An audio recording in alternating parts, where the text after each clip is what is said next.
নদীতে থাকতো এক শক্তিশালী বাঙালি জিন। একদিন হঠাৎ করে একটি ভারতের জিন এসে সেই বাঙালি জিনকে বলল, তুই আজ রাতের মধ্যে এখান থেকে সরে যাবি, আগামী কাল থেকে এই নদীতে আমি রাজত্ব করব।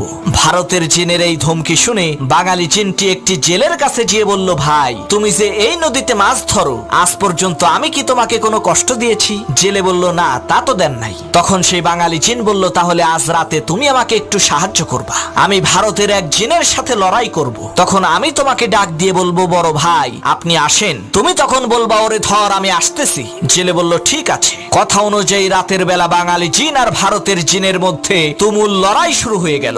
এমন সময় বাঙালি জিন বলল, বড় ভাই আপনি আসেন। তখন জেলে বলল, ওরে শক্ত করে চেপে ধর আমি আসতেছি। এই কথা শুনে ভারতের জিন বলল, সর্বনাশ, ছোট ভাইয়ের সাথে লড়াই করতেই আমার জান বের হয়ে যাচ্ছে, আর বড় ভাই আসলে তো আমার কেল্লা ফতে হয়ে যাবে। ওরে বাপুরে, আমি গেলাম।